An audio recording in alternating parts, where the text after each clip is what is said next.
So far, we haven't been to a place that hasn't been haunted. I physically saw a crumpled up Walmart plastic bag go 3 feet across the floor up the side of a wine box. You could kind of feel like an energy or presence, and it gets a little chillier, about 10 degrees colder than your normal. When you ask a question and it responds right away by touching one of those two things, it shows intelligence. I always tell the spirit, like, you can't go home with us, you can't leave with us, you can't attach yourself to us. I finally got the door shut and I saw something with two eyes going up and down, looking at me like, if you're always worried and thinking about that this thing's gonna attack you, you're probably attracting something that's gonna attack you. Hi, and welcome to the Key Concepts podcast. Today, my special guest is Matt Litteral. He is a branding and content creation consultant and owner of Gemini Media Group, as well as Best in Sacramento and the Sacramento Podcast Studio. Matt, thank you so much for being here today. Yeah, thanks for having me. It's a pleasure. Looking forward to it. Matt, before we get into it, we have the last guest leave a question for the next guest. And the question left for you was, what was your worst travel experience? Going to France. Bring extra deodorant because they don't sell deodorant there. And also washcloths, and just be ready to meet some rude people even at the hotels and stuff. You created a book called Manifest Wealth. And so I was like, pretty dope book.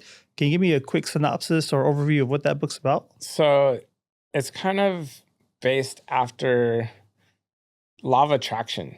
So when you believe it in your mind, you can manifest anything. You just have to know that what you want, and then your mind and circumstances will lead you to that direction. And you also have two podcasts. You have the How Did It Happen podcast and the Haunted Expedition podcast. So can you give me an overview of those two? Yeah. So How Did It Happen is basically like, I'm always talking to people because I'm helping them create their brand or social media presence.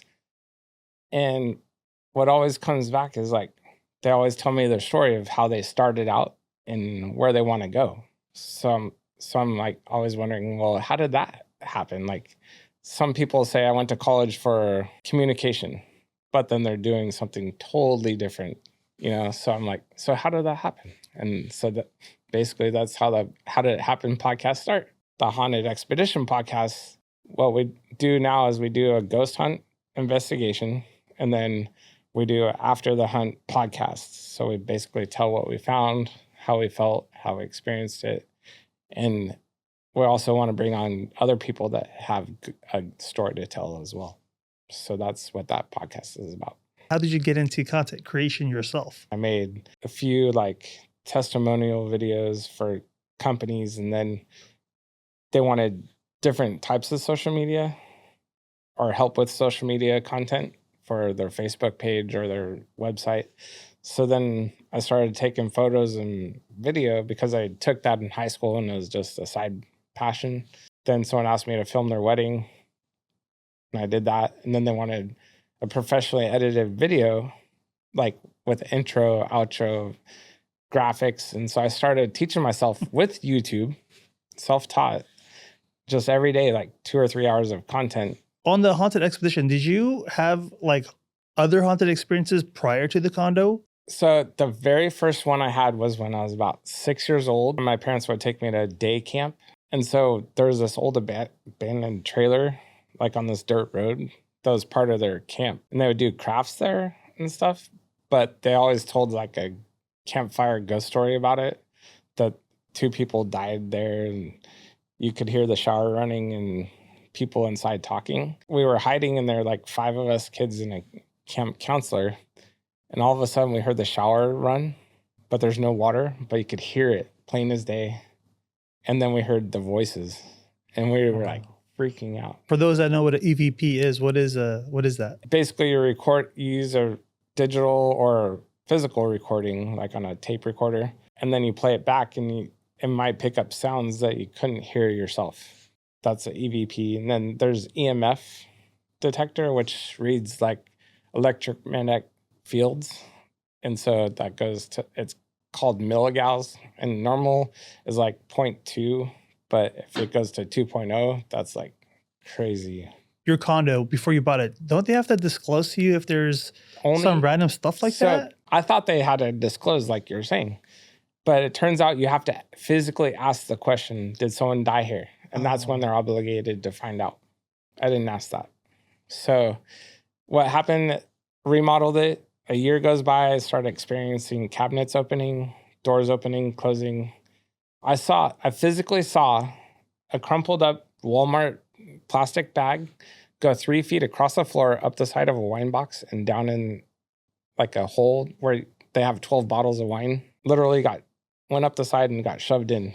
You mentioned these orbs and stuff on the cameras. Like, Yeah. what are those orbs, or what do you think that they are? An orb would be considered like a presence or somewhat of a physical form of a spirit that maybe came into the scene and that the camera could pick up through the lens. And so that's what an orb would be. So you'd see it like, usually they start out and they kind of like move in a way that you don't think dust or something.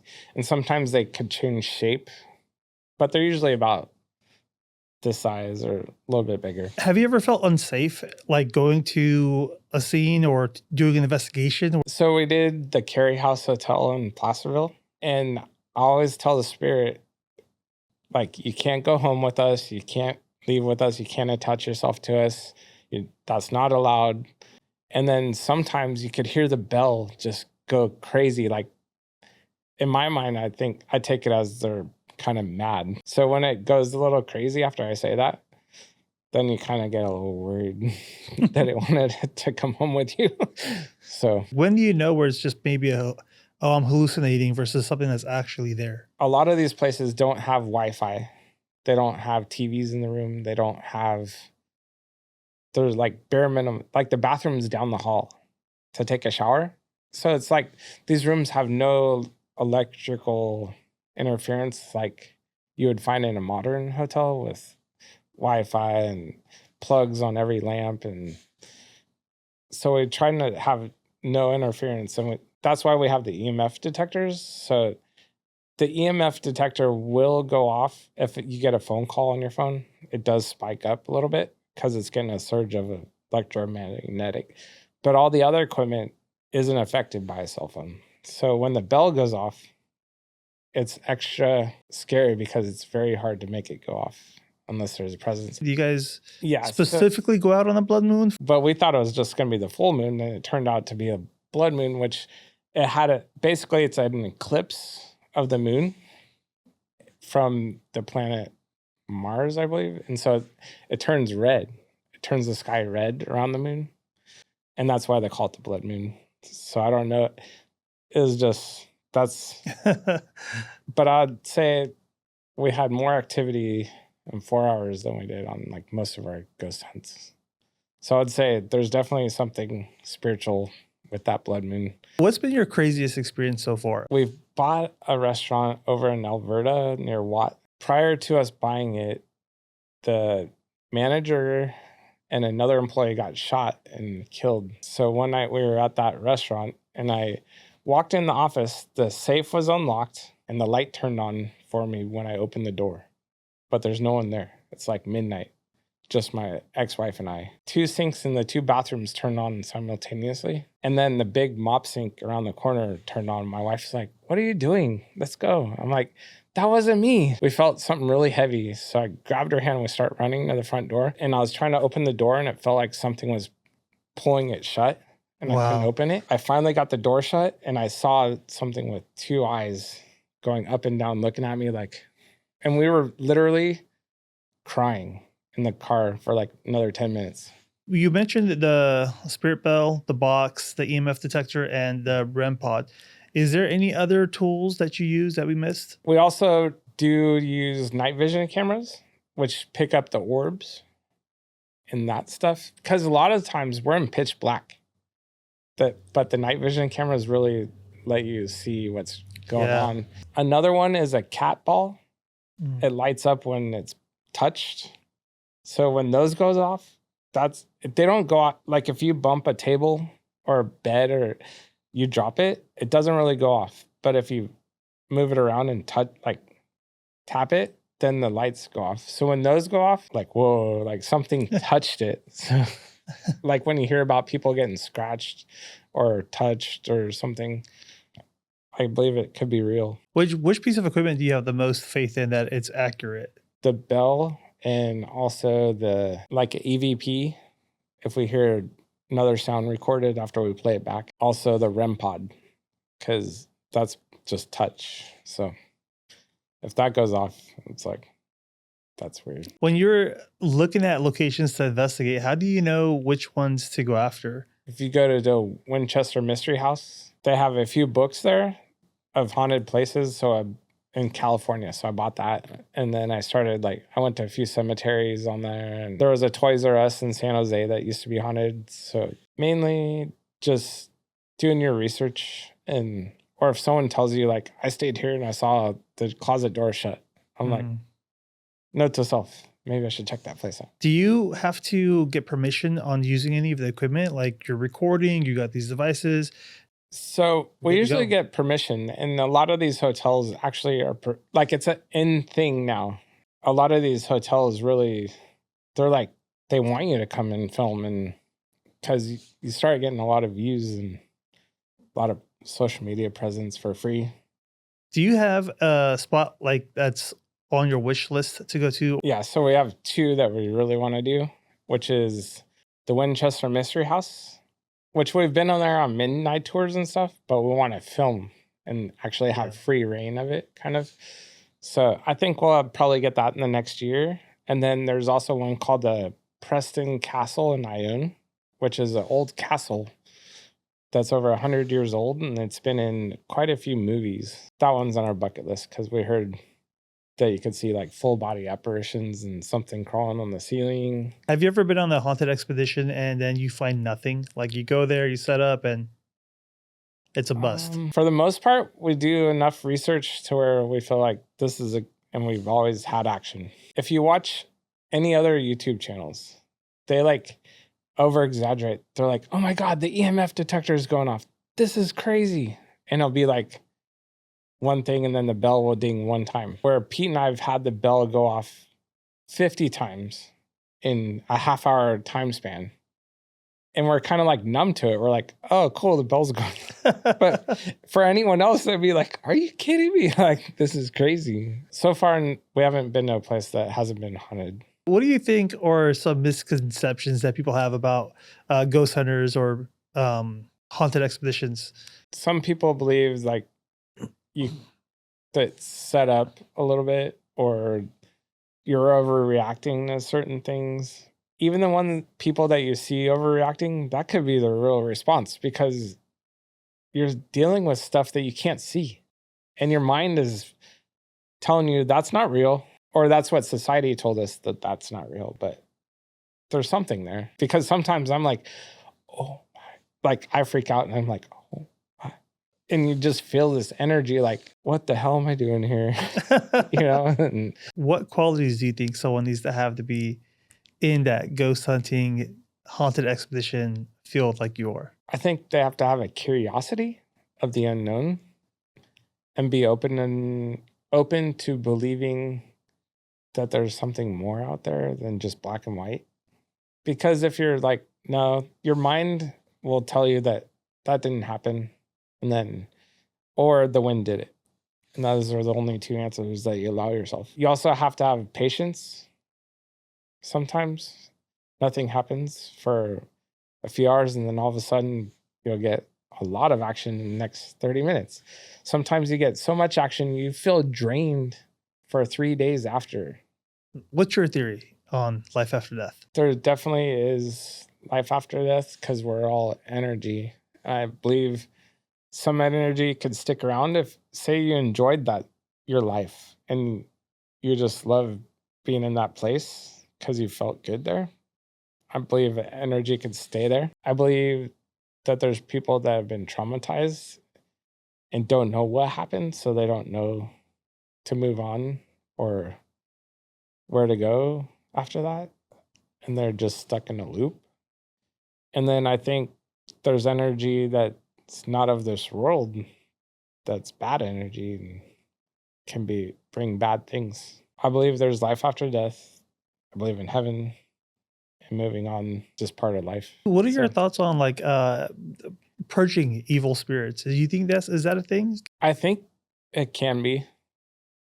Like they say, like if you burn sage in your house in the smoke, that the spirits will move on. But I think if you guard your mind, because it's kind of goes back to the law of attraction. If you're always worried and thinking about that this thing's going to attack you, you're probably attracting something that's going to attack you. What is there anything else about the haunted expedition that we haven't covered that is on the forefront of your mind that you want to touch base on or share with the audience? If that kind of stuff intrigues you, you should do a little more research into it and maybe try doing it. If you're curious, I would definitely say to do it. If someone wanted to go on an expedition with you, are you open to bringing others along? Yeah, definitely. We're actually going to start a fan club, and then we're going to have like where people can enter a drawing and come with us, and we'll actually give them like money to fly out here and go on a hunt with us. Wow. And stuff like that. So we're definitely going to take that on. You have a general tip for new content creators, regardless of their niche? Yeah. So basically, start with your cell phone and get a wireless microphone, like a Bluetooth mic, and maybe some kind of light source, whether it's a flashlight or some kind of panel light. And just start with that before you invest a lot of money in cameras and audio equipment, because you need to learn how to edit. And the easiest and fastest way is to learn to edit on your phone. Then you get the gist of what's going on by using CapCut or Instagram's editor. Where can people find you? Where can people find your studio if they want to book a session, maybe rent that out? How do they find your YouTube channels and your other social media links? Where can people subscribe and follow your content? So you could go to Sacramento Podcast Studio, just type it into Google or Google Maps. It's usually number one at the top. And you could click on the website, book sessions straight from there, give us a call.